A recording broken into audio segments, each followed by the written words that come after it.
Terus bagaimana hubungan dengan anak saya yang sekolah di pesantren, Pak? Ini mau nanya. Kita sudah bersuci atau berwudu. Terima kasih, Kemudian Bapak. bersamaan wudunya basah. Wudunya basah. Bismillahirrahmanirrahim. Alhamdulillah, salatu wassalamu ala rasulillahi amma ba'd. Pemirsa dan pendengar Shalawat TV dimanapun anda berada, Alhamdulillah, segala puji bagi Allah Tabaraka wa Ta'ala atas segala nikmat dari Allah Tabaraka wa Ta'ala. Kita kembali berkumpul dan bertemu di program kesayangan kita, Live Interaktif Konsultasi Islam bersama guru kita Dr. Musyaffa Ad-Darini Hafizahullah Ta'ala, yang mana beliau merupakan anggota Dewan Fatwa Perhimpunan Al-Irsyad. Salat berikan salam semoga Allah sampaikan kepada Nabi kita Nabi Muhammad sallallahu alaihi wasallam, untuk para istri-istri beliau, para sahabat-sahabat beliau, dan semoga kita senantiasa berada di atas jalan sunnah beliau hingga hari kiamat. Pemirsa dan pendengar Shalawat TV dimanapun anda berada, Alhamdulillah, InsyaAllah 1 jam ke depan kita akan bersama mendengarkan faedah-faedah dari guru kita dan mendengarkan jawaban-jawaban atas pertanyaan yang telah tersedia di meja operator kami. Alhamdulillah, telah bersama kita guru kita Ustaz Dr. Musyaffa Ad-Darini Hafizahullah Ta'ala. Mari kita sapa beliau terlebih dahulu. Assalamualaikum ya Ustaz. Waalaikumsalam warahmatullahi wabarakatuh. MasyaAllah, bagaimana kabarnya Ustaz? Alhamdulillah bikhair. Alhamdulillah. Mudah-mudahan antum juga Alhamdulillah. semuanya dalam kebaikan. Di Kudus hujan tadi Ustaz? Iya. Masya Allah. Di Jember juga deras hujannya Ustaz. Masya Allah. Masya Allah. Alhamdulillah. Barakallahu fiik ya Ustaz. Barakallah. Nah, pemirsa dan pendengar Shalawat TV dimanapun anda berada, dan tak lupa kami menyapa seluruh channel yang tergabung dalam RTVC yang ikut merelay program live kali ini, yaitu Radio MDFM Probolinggo dan kemudian Radio Bimbas Yogyakarta, Radio Sahabat Tegal, Radio Hang FM Batam, Radio Amuba Pangkal Pinang, Radio Sago FM Sumatera Barat, Radio Gema FM Bontang, Radio Al-Hikmah Banyuwangi, Radio Tuah FM Riau, dan Radio Mas FM Sragen. Pemirsa dan pendengar Shalawat TV dimanapun anda berada, InsyaAllah kami akan memberikan kesempatan kepada anda untuk bertanya kepada guru kita Ustaz Dr. Musyaffa Ad-Darini melalui 2 cara. Yang pertama itu merupakan dengan call pada nomor 0331 5446 087 atau melalui WhatsApp call di nomor 0821 7000 6087. Saya ulangi, Anda bisa bertanya melalui via call, yaitu di nomor 0331 5440 5446 087, dan juga atau pada WhatsApp call yaitu 0821 7000 atau 7000 6087. Sebelum kita masuk dan mendengarkan jawaban dari Ustaz Dr. Musyaffa Ad-Darini, alangkah baiknya kita mendengarkan nasihat dari beliau terlebih dahulu. Kepada Ustaz dipersilahkan. Tafadhal ya Ustaz. Bismillahirrahmanirrahim. Alhamdulillah wassalatu wassalamu ala Rasulillah wa ala alihi wa sahbihi wa man tabi'a hudah. Para jemaah sekalian rahimana wa rahimakumullah. Kita menjadi manusia harusnya punya rasa malu. Rasa malu inilah yang membedakan antara manusia dengan hewan. Tanpa rasa malu, maka manusia akan seperti hewan, melakukan hal-hal yang tidak pantas, melakukan kezaliman. Berbeda ketika seseorang mempunyai rasa malu. maka dia akan menjauhi tindakan-tindakan kezaliman. Dia akan menjauhi perbuatan-perbuatan dosa. Bahkan dia akan menjauhi perbuatan-perbuatan yang tidak pantas. Semakin tinggi akal manusia, semakin sempurna akal manusia, maka akan semakin besar rasa malunya. Sebaliknya juga demikian, ketika seseorang punya rasa malu yang tinggi, itu menunjukkan semakin sempurnanya akal dia. Para jemaah sekalian rahimana wa rahimakumullah, Rasulullah sallallahu alaihi wasallam dahulu adalah orang yang sangat pemalu. Kenapa demikian? Karena tidak ada yang lebih sempurna akalnya dari manusia melebihi beliau. Makanya para jemaah sekalian rahimana rahimakumullah, malulah, tumbuhkan rasa malu dalam diri kita. Baik rasa malu kepada manusia ataupun rasa malu kepada Allah Subhanahu wa ta'ala. Bahkan rasa malu kita kepada Allah Subhanahu wa ta'ala, itulah rasa malu yang paling mulia. Itulah rasa malu yang paling tinggi kedudukannya. Mungkin ada yang bertanya, Ustadz, rasa malu itu apa? Rasa malu itu para jemaah sekalian rahimana rahimakumullah, sebagaimana disebutkan oleh sebagian ulama, adalah perubahan perasaan yang ada di hati ketika seseorang takut dinilai atau dilihat tidak baik. Perasaan atau perubahan perasaan yang ada di dalam hati ketika seseorang khawatir dinilai atau dilihat tidak baik. Itulah rasa malu. Makanya rasa malu ini dikatakan oleh Nabi kita Muhammad sallallahu alaihi wasallam, al-haya la ya'ti illa bi khair. Rasa malu tidak akan datang kecuali dengan kebaikan. Al-haya kulluhu khair. Dalam redaksi yang lain, Rasulullah sallallahu alaihi wasallam mengatakan, rasa malu itu semuanya kebaikan. Karena memang rasa malu hakikatnya sebagaimana yang saya sampaikan tadi, perubahan perasaan di dalam hati ketika seseorang khawatir dilihat atau dinilai tidak baik. Kalau ada seseorang khawatir dinilai baik oleh orang lain, akhirnya dia meninggalkan perbuatan kebaikan, maka itu bukan rasa malu.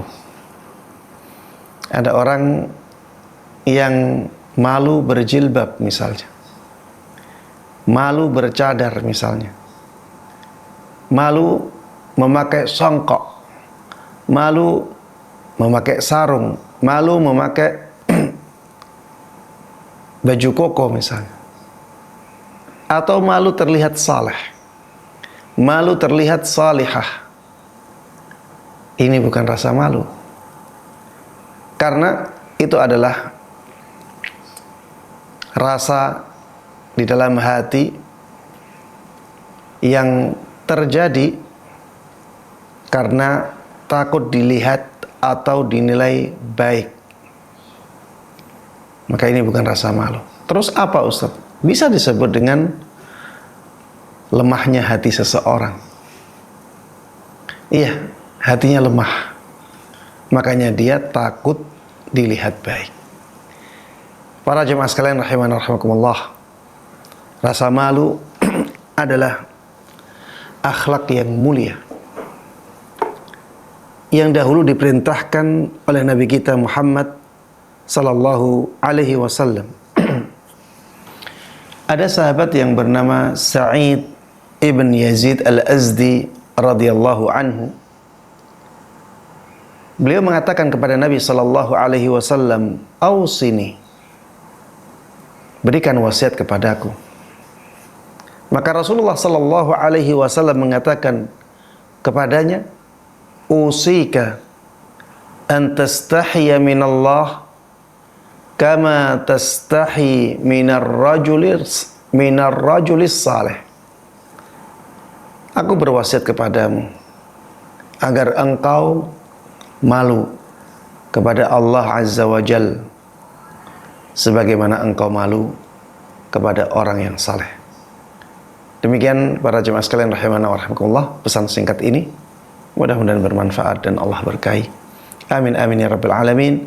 Wa sallallahu wa sallama wa baraka ala nabiyyina Muhammadin wa ala alihi wa sahbihi wa man tabi'ahum bi ihsan ila yaumiddin. Walhamdulillahi rabbil alamin. Masya Allah, jazakumullah khairan atas nasihat yang sangat indah pada kali ini Ustaz. Jadi malu itu sangatlah penting bagi kita Ustaz. Nah, ada pertanyaan Ustaz, bagaimana seseorang itu malu terhadap orang lain namun tidak malu terhadap Allah Ustaz? Di depan orang dia terlihat alim, namun ketika sendiri dia bermaksiat namun tidak malu kepada Allah Ustaz. Bagaimana Ustaz? Iya. Para jemaah sekalian rahimani rahimakumullah, rasa malu memang bisa dibagi menjadi dua. Ada rasa malu kepada Allah Subhanahu wa taala, ada rasa malu kepada manusia atau makhluknya Allah Subhanahu wa taala. Dan dua-duanya sebenarnya adalah kebaikan. Rasa malu kepada Allah Subhanahu wa taala kebaikan. Rasa malu kepada manusia atau kepada makhluk Allah yang lainnya itu juga kebaikan. Nah, apabila seseorang dia malu kepada Allah saja, ya, maka cukup bagi dia. Ya.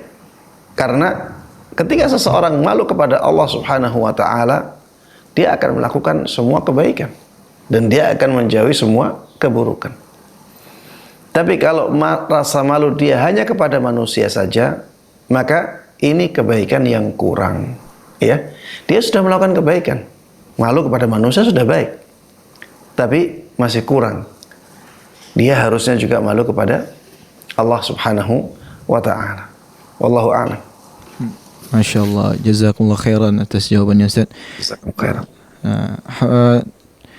Alhamdulillah telah masuk penelpon pertama Ustaz dari Bapak Saleh Haji dari Bengkulu. Assalamualaikum Fatwa TV. Waalaikumsalam warahmatullahi wabarakatuh. Silakan pertanyaannya Bapak. Ya baik, Ustadz, bila kita sudah terbiasa sholat duha, qadarullah kita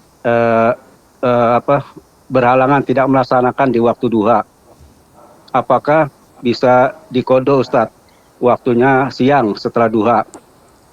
Termasuk juga zikir pagi Ustadz. Qadarullah kita tidak sempat melaksanakan zikir pagi, apakah zikir pagi itu bisa kita baca di qada di waktu asar? Jazakumullah khair. Wassalamualaikum warahmatullahi wabarakatuh. Waalaikumsalam warahmatullahi wabarakatuh. Ya, para jemaah sekalian rahimani rahimakumullah, amalan-amalan ibadah yang ada waktunya, ditentukan waktunya, ada awalnya, ada akhirnya. Apabila ditinggalkan oleh seseorang karena uzur, karena alasan-alasan yang dibenarkan oleh syariat, misalnya lupa atau ketiduran atau alasan-alasan yang lainnya, maka boleh diqadha walaupun itu amalan sunnah. Walaupun itu amalan sunnah. Yang penting dia termasuk ibadah yang muaqqatah.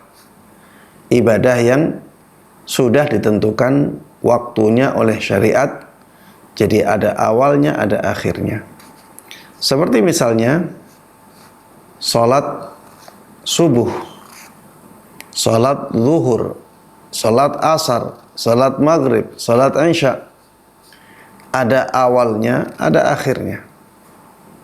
Maka ketika ditinggalkan karena uzur tertentu, dia bisa diqadha. Contoh lagi, ya, seperti puasa Ramadan. Jadi dia ada awalnya, ada akhirnya. Kemudian itu dilakukan di bulan Ramadan. Maka apabila ditinggalkan karena uzur syar'i, bisa diqadha di waktu yang lain. Begitu pula dengan amalan-amalan ibadah yang ada batasan waktunya yang disunnahkan. Seperti misalnya salat qabliyah subuh. Di zaman Nabi Muhammad sallallahu alaihi wasallam, ya, ada seorang sahabat yang mengqadha salat qabliyah subuhnya setelah melakukan salat subuh, dan tidak diingkari oleh Nabi kita Muhammad sallallahu alaihi wasallam. Contoh lagi, salat malam. Salat malam, ya, adalah amalan yang disunnahkan. Ada waktu awalnya, ada waktu akhirnya. Ketika ditinggalkan oleh seseorang karena uzur tertentu yang dibenarkan oleh syariat, ya, maka dia boleh mengqadhanya. Bisa diqadha misalnya di waktu duha dengan niat salat malam. Begitu pula dengan salat duha. Ya, salat duha ada awal waktunya, ada akhir waktunya. Dia termasuk salat yang muaqqatah. Maka dia bisa diqadha di waktu lain apabila memang ditinggalkan oleh seseorang karena ada uzur tertentu. Bagaimana dengan zikir pagi? Ya, zikir pagi termasuk di antara ibadah yang muaqqatah. Makanya ada namanya pagi. Itu menunjukkan bahwa dia sudah diberi waktu oleh syariat. Syariat sudah menentukan waktu tertentu untuk dia, yaitu waktu pagi. Maka ketika seseorang, ya, dia terlupa, dan lupa adalah uzur syar'i, kemudian dia teringat setelah waktu pagi lewat, maka dia boleh membacanya dengan niat mengqadha zikir pagi. Tapi tadi yang ditanyakan membaca zikir pagi di waktu sore. Membaca zikir pagi di waktu sore. Anda melihat, ya, yang seperti ini tidak perlu dilakukan karena sudah ada zikir sore. Sudah ada zikir sore. Maka, ya, lakukan zikir sore. Karena waktu pagi sudah lewat, ya. Sekarang sudah ada zikir lain di waktu tersebut, ya sudah, membaca zikir sore saja. Demikian, wallahu ta'ala a'lam.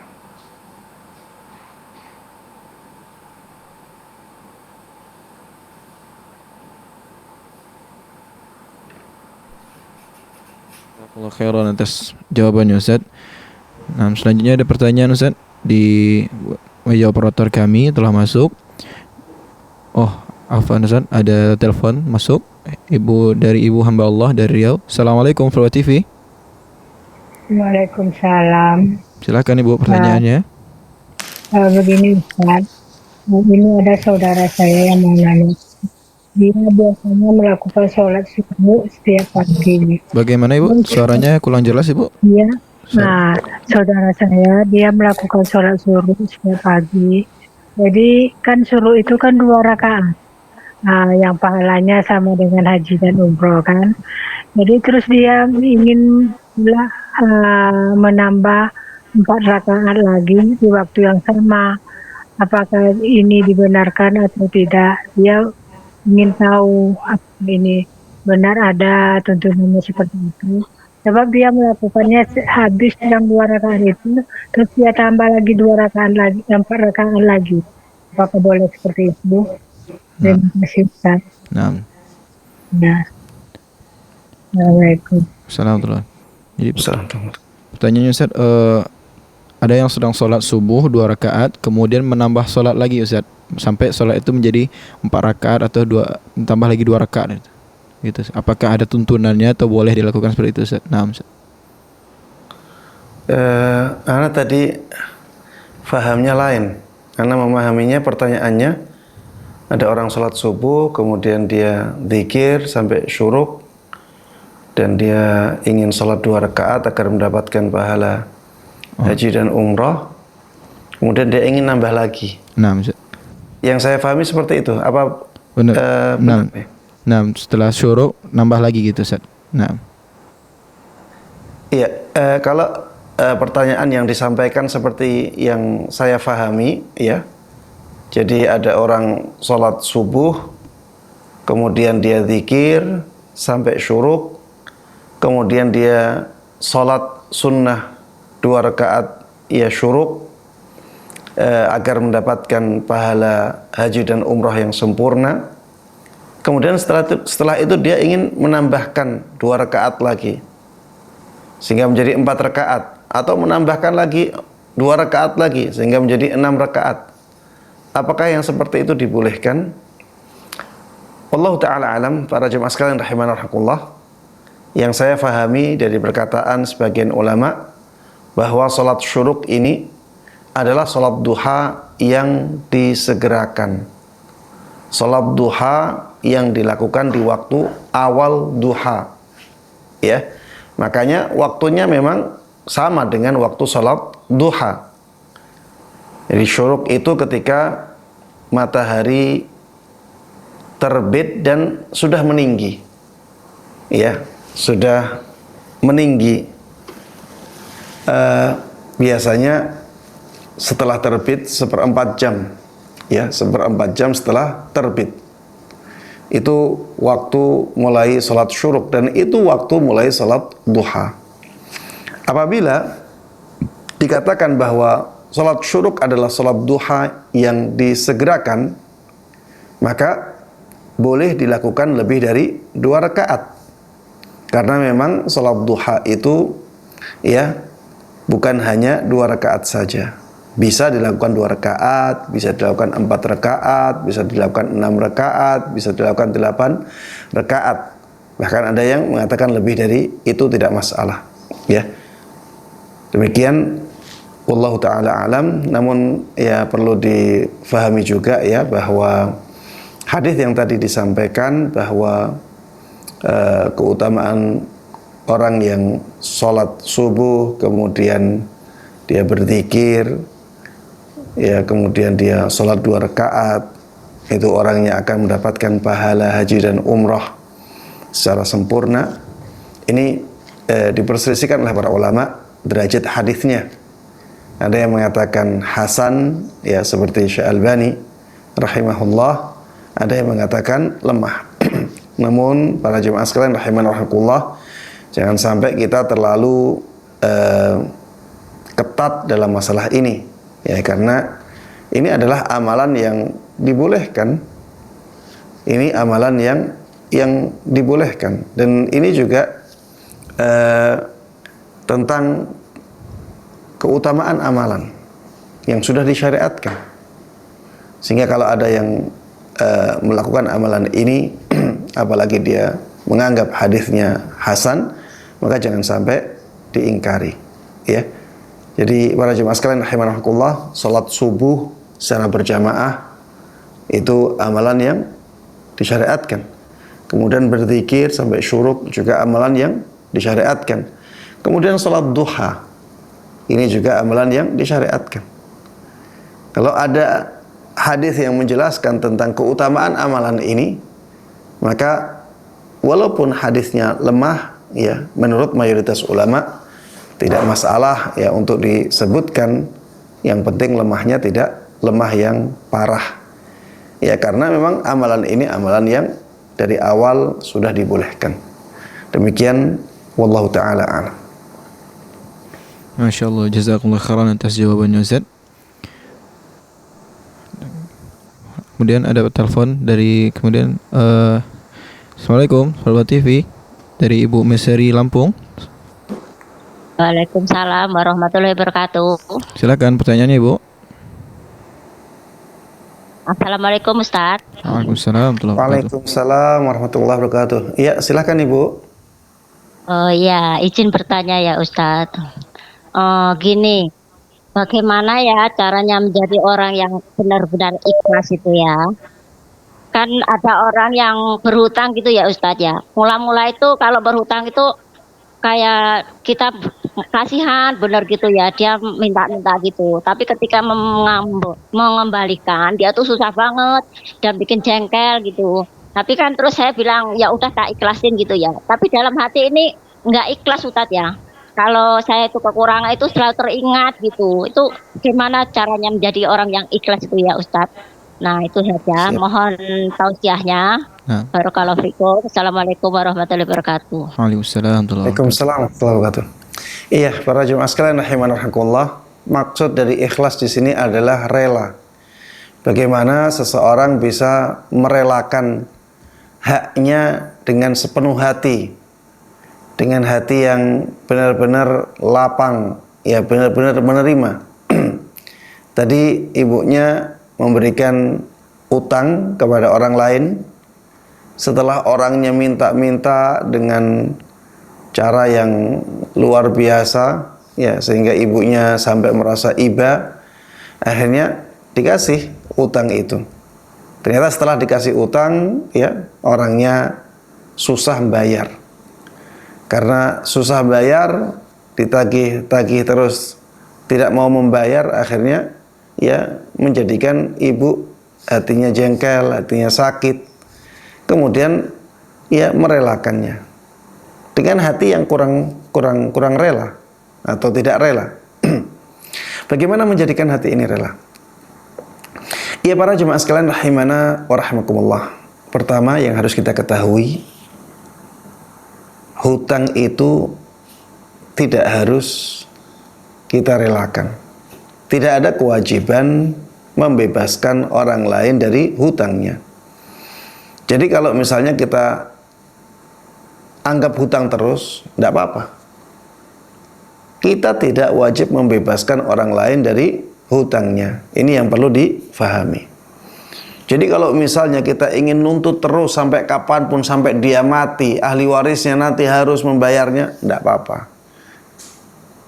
Itu hak dari orang yang ngasih utang. Tapi yang lebih baik dari ini adalah merelakannya. Baik dengan memberikan penangguhan dahulu ataupun langsung merelakannya. Ini lebih baik. Ini lebih mulia dan lebih besar pahalanya. Para jemaah sekalian rahimani wa rahimakumullah, bagaimana agar kita bisa merelakannya dengan sepenuh hati tanpa ingat lagi? Yang pertama para jemaah sekalian rahimani wa rahimakumullah, ingatlah bahwa pahala membebaskan utang itu sangat besar. Pahala membebaskan utang itu sangat besar. Lebih besar daripada hak kita kalau kita ingin mengambilnya. Misalnya ada orang lain utang ke kita 1 juta. Ketika kita katakan sudah saya bebaskan kamu dari hutang 1 juta, maka minimal pahala kita adalah 10 juta. Minimal. Bisa lebih dari ini. Tapi kalau kita ingin menuntut utang tersebut, maka maksimal kita hanya bisa menuntut 1 juta. Dari sini sudah kelihatan bahwa ketika kita membebaskan utang, maka kita mendapatkan pahala yang agung. Kita mendapatkan balasan yang jauh lebih besar. Dan pahala tersebut nantinya akan kita nikmati di hari kiamat, di mana kenikmatan tersebut menjadi kekal abadi selama-lamanya. Ingatlah hal ini sehingga kita bisa benar-benar merelakan uang yang keluar dari kita. Semakin besar utang orang lain kepada kita yang kita bebaskan, maka semakin besar pahala yang kita dapatkan. Semakin besar keuntungan kita. Baik, ini yang pertama. Yang kedua, para jemaah sekalian rahimani wa rahimakumullah, rizki itu akan bertambah ketika kita berikan kepada orang lain. Kalau kita relakan hutang orang lain kepada kita, maka itu sama dengan kita memberikan uang tersebut kepada dia. Dan ketika kita memberikan uang kepada orang lain, maka Allah Subhanahu wa ta'ala akan memudahkan rezeki kita. Allah Subhanahu wa ta'ala akan menggantinya dengan yang lebih baik, bahkan dengan yang lebih banyak. Ya bena Adam, unfik alaik. Dalam hadis qudsi, Allah Subhanahu wa ta'ala berfirman, wahai anak Adam, berinfaklah, aku akan memberikan infak kepadamu. Dalam Al-Quran, Allah Subhanahu wa ta'ala berfirman, wa ma anfaqtum min syai'in fahuwa yukhlifuh. Apapun yang kalian infakkan, maka Allah akan menggantinya. Allah akan menggantinya. Dan ketika Allah Subhanahu wa ta'ala mengganti, tidak mungkin gantinya itu lebih jelek, dan tidak mungkin gantinya lebih sedikit. Pasti gantinya lebih baik, dan pasti gantinya lebih banyak. Ingat ini. Kemudian yang ketiga, para jemaah sekalian rahimani wa rahimakumullah, kita harus percaya takdir. Ya. Jadi semuanya sudah ditakdirkan. Kalau memang rezeki kita itu pada waktunya memang akan lepas dari kita, dia akan lepas dari kita. Apapun yang kita lakukan, baik ada orang ngutang ke kita atau tidak, sama. Rezeki itu akan lepas dari kita kalau memang takdirnya seperti itu. Ada orang yang lepasnya, yang rezekinya itu lepas dari dia karena ada orang yang ngutang, akhirnya dia tidak bisa ngambil haknya lagi. Asalnya punya uang 100 juta, ada orang ngutang kepada dia 100 juta, akhirnya ya uang tersebut dibawa oleh orang yang utang. Setelah itu orang tersebut tidak bisa atau tidak mau bayar lagi. Ya anggap saja itu takdir Allah, dan memang benar itu takdir Allah ya. Anggap saja itu adalah kehendak Allah Subhanahu wa ta'ala untuk mengambil uang itu dari kita. Sudah datang waktunya uang itu lepas dari kita. Ya bisa dengan adanya orang yang ngutang ke kita, bisa dengan adanya musibah yang menimpa kita, bisa dengan kebakaran, bisa dengan cara yang lain. Allah Subhanahu wa ta'ala Maha berkuasa atas segala sesuatu. Memang sudah waktunya uang itu lepas dari kita, ya sudah. Kita mau protes, kita nggak mau protes, sama. Uang tersebut lepas dari kita. Ingat-ingat ini, insya Allah hati kita menjadi lebih lapang, ya, lebih bisa menerima kenyataan, ya. Dan ingat, para jemaah sekalian rahimani wa rahimakumullah, kalau kita sudah mengikhlaskan hak kita untuk orang lain, maka tidak ada hak lagi bagi kita untuk menuntutnya di hari kemudian, di hari setelahnya. Karena kata para ulama, as-saqitu la ya'ud, ya, as-saqitu la ya'ud. Sesuatu yang sudah jatuh itu dia tidak bisa kembali. Yang sudah jatuh tidak bisa kembali. Kalau ada buah jatuh dari pohonnya, kita tidak bisa mengembalikan lagi. Sudah jatuh dia.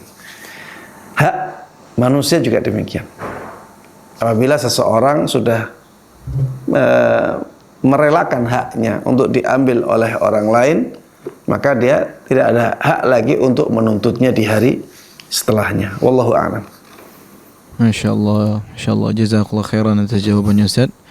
Kembali masuk telepon kepada kita. Assalamualaikum Fuad TV dengan Bapak Ali di Medan. Assalamualaikum Ustaz. Waalaikumsalam warahmatullahi wabarakatuh. Bapak Ali. Assalamualaikum warahmatullahi wabarakatuh. Silakan Bapak. Silakan Pak. Nah, ini mau tanya Ustaz.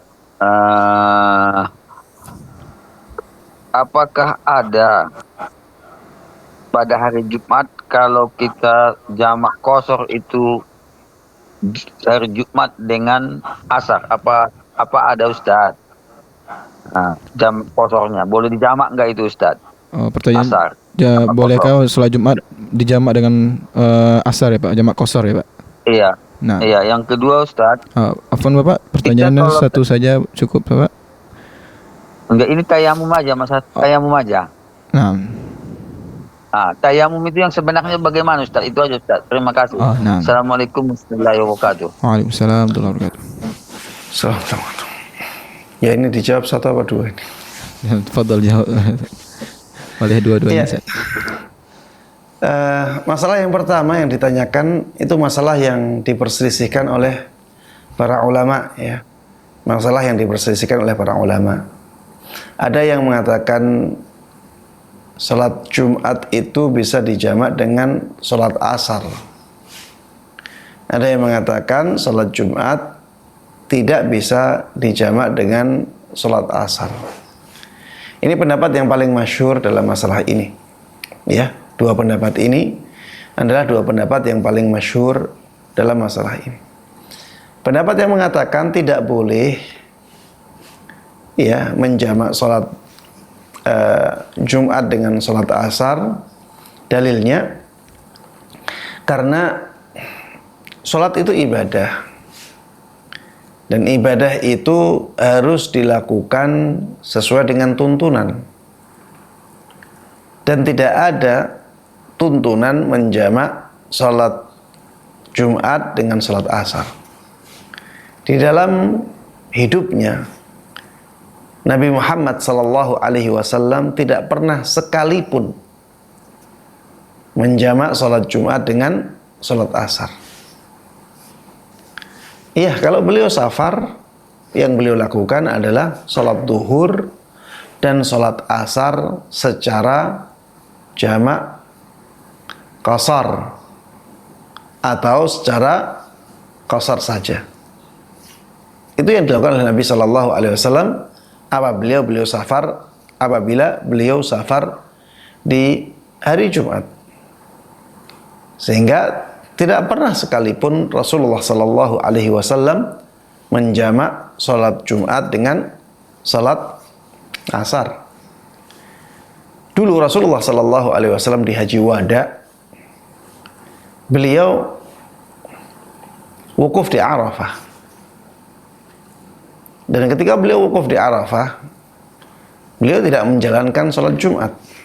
Padahal sangat mungkin, karena beliau bersama para sahabatnya yang jumlahnya sangat banyak. Wukuf di Arafah, orang banyak sekali. Tapi yang dilakukan oleh Nabi SAW bukan salat Jumat. Yang beliau lakukan salat zuhur 2 rakaat, kemudian salat asar 2 rakaat. Ya, jadi salat zuhur dan salat asarnya dijamak dan diqasar. Bukti bahwa beliau salat zuhur bukan salat Jumat adalah Karena beliau tidak mengeraskan bacaannya. Beliau tidak mengeraskan bacaannya. Kalau itu sholat Jumat, harusnya bacaannya dengan dikeraskan, bukan ya dilirihkan. Taib. Ini pendapat yang pertama. Pendapat yang kedua, pendapat yang mengatakan bahwa boleh menjamak sholat Jumat dengan sholat asar. Kenapa? Karena sholat Jumat itu bisa disebut atau dianggap sebagai gantinya sholat duhur. Sholat Jumat itu bisa dianggap sebagai gantinya sholat zuhur. Makanya waktunya sama. Waktu mulainya sholat Jumat dengan waktu mulainya sholat zuhur itu sama. Waktu berakhirnya sholat Jumat dengan waktu berakhirnya sholat zuhur itu sama. Makanya bagi orang yang telah melakukan sholat Jumat, tidak ada kewajiban lagi bagi dia untuk melakukan sholat zuhur. Dan barang siapa yang ketinggalan sholat Jumat, maka dia diwajibkan untuk sholat zuhur. Ya. Makanya bisa dianggap bahwa sholat Jumat itu sebagai pengganti sholat zuhur di hari Jumat. Dan sholat zuhur bisa dijamak dengan sholat asar. Maka sholat Jumat yang merupakan pengganti sholat zuhur harusnya juga bisa dijamak dengan sholat asar. Adapun Rasulullah Shallallahu Alaihi Wasallam dahulu tidak pernah sekalipun menjamak sholat Jumat dengan sholat asar karena memang keadaannya tidak memungkinkan. Keadaannya tidak memungkinkan. Iya, Rasulullah Shallallahu Alaihi Wasallam kalau berada di masjid, maka beliau harus menjadi imamnya. Beliau harus menjadi imam. Siapa yang mau menjadi imamnya Rasulullah Shallallahu Alaihi Wasallam?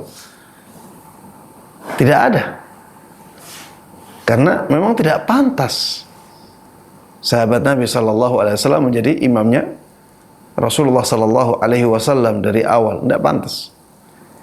Dan di zaman Nabi Muhammad Sallallahu Alaihi Wasallam, ketika seseorang safar, itu akan sulit mendapatkan masjid di pinggir jalan tempat orang safar.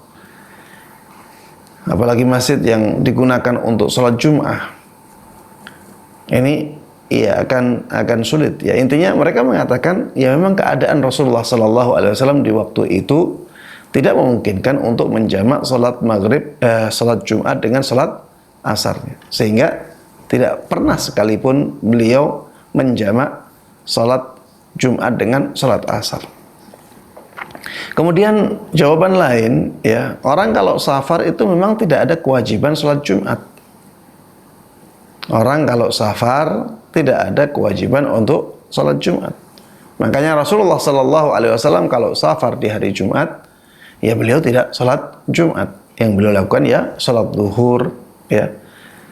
Sehingga beliau tidak pernah sekalipun menjamak sholat Jumat dengan sholat asar. Bukan karena tidak boleh, tapi karena situasi dan kondisinya memang tidak memungkinkan. Sehingga apabila keadaannya demikian, maka boleh kita menjamak sholat Jumat dengan sholat asar ketika keadaannya memungkinkan.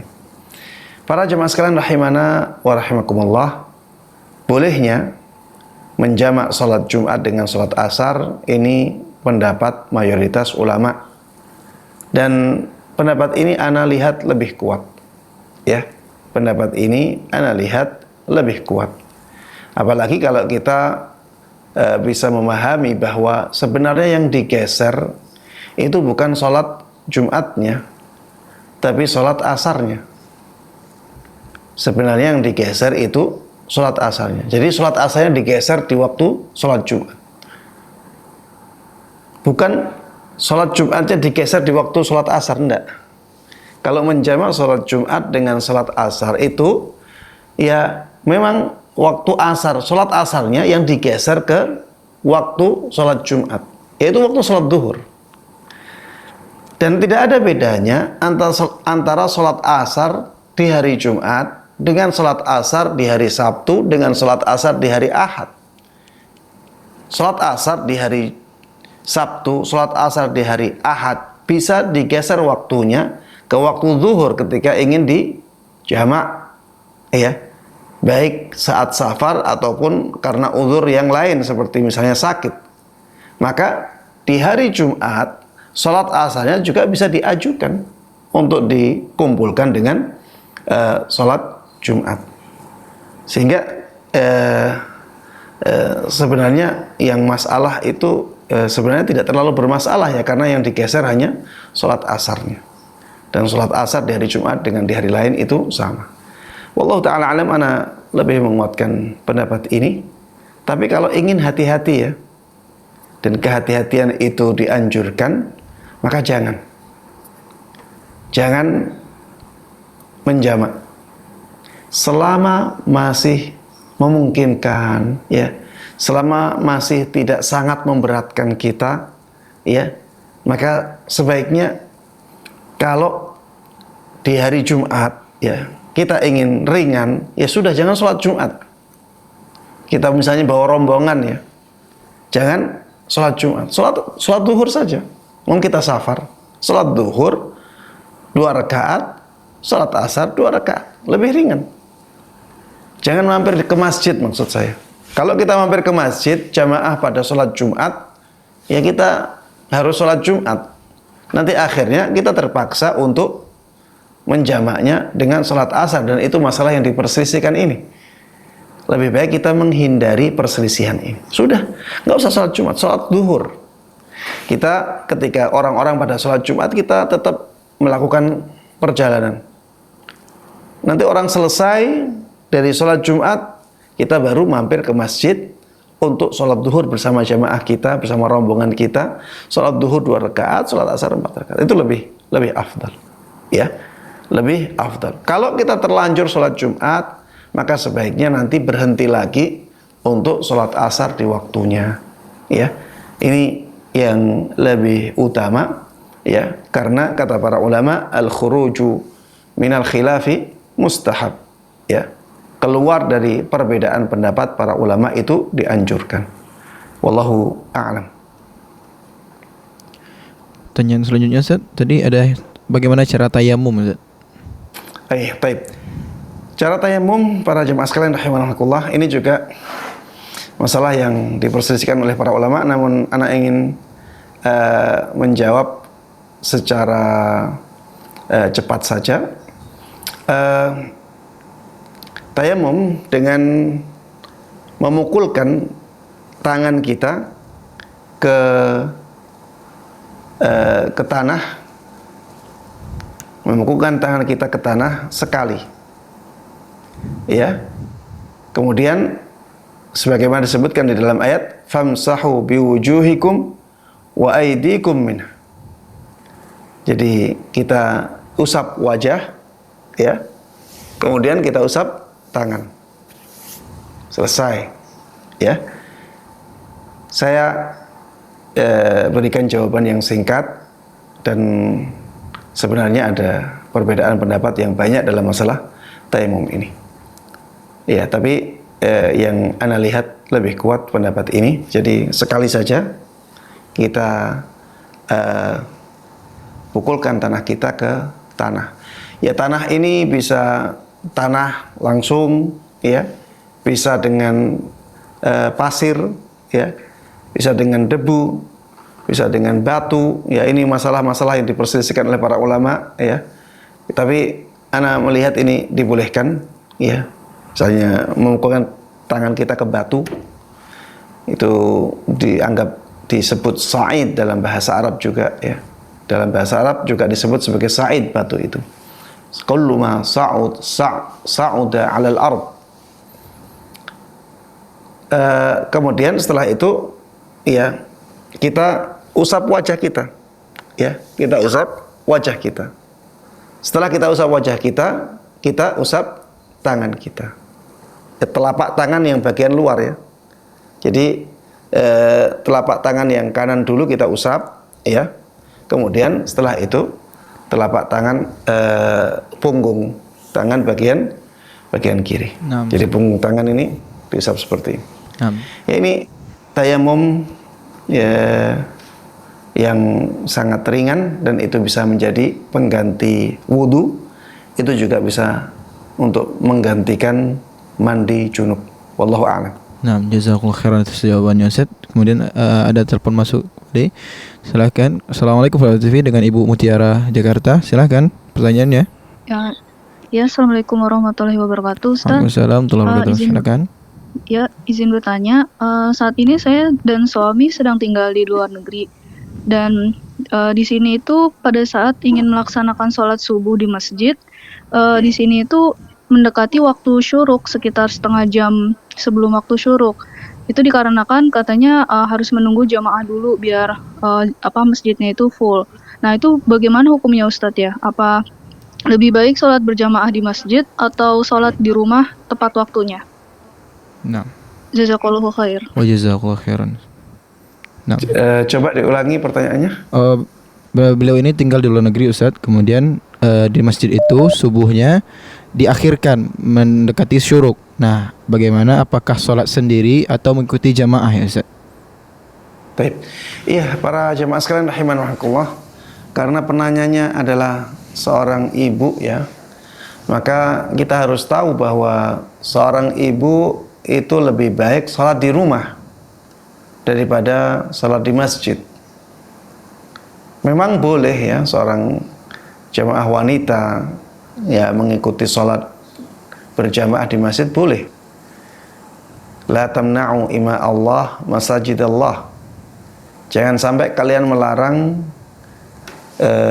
hamba-hamba Allah yang wanita dari masjid-masjid Allah. Tapi Rasulullah sallallahu alaihi wasallam juga mengatakan wa buyutuhunna khairun lahun. Rumah-rumah mereka itu lebih baik bagi mereka. Mereka di sini maksudnya adalah jamaah wanita.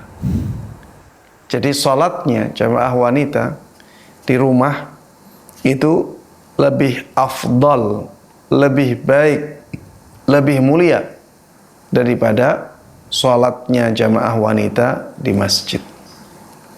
Maka kalau tadi pertanyaannya di masjidnya itu mengakhirkan sholat subuh, ya, lebih baik dia sholat di rumah. Dari awal memang lebih baik bagi dia untuk sholat di rumah, apalagi masjidnya seperti itu.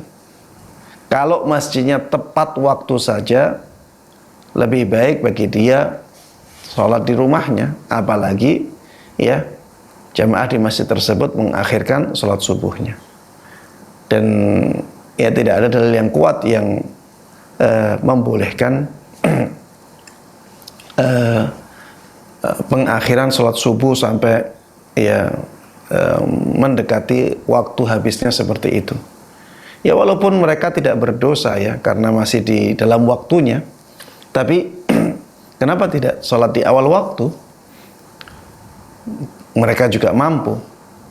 Kalau alasannya adalah menunggu jamaah, maka sebenarnya jamaah itu mengikuti imamnya.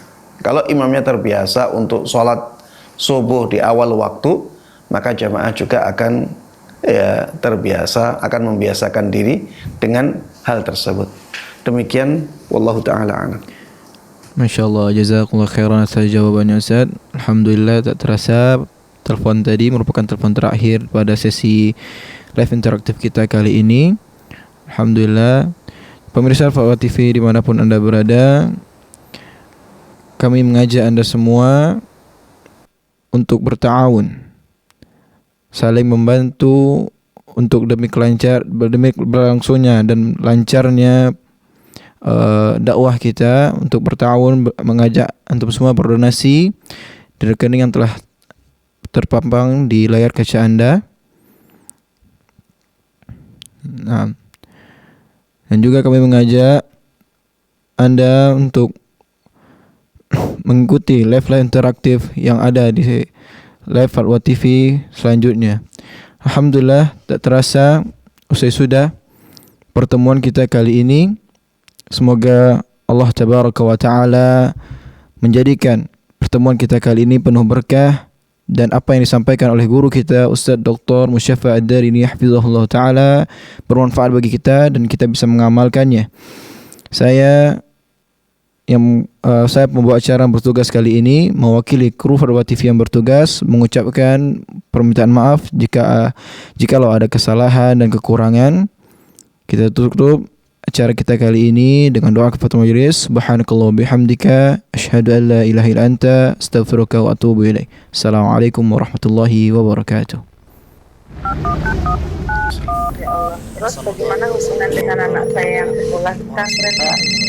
Kita sudah bersuci atau berwudu, Terima kasih, kemudian Bapak. bersentuhan dengan suami, wudunya batal.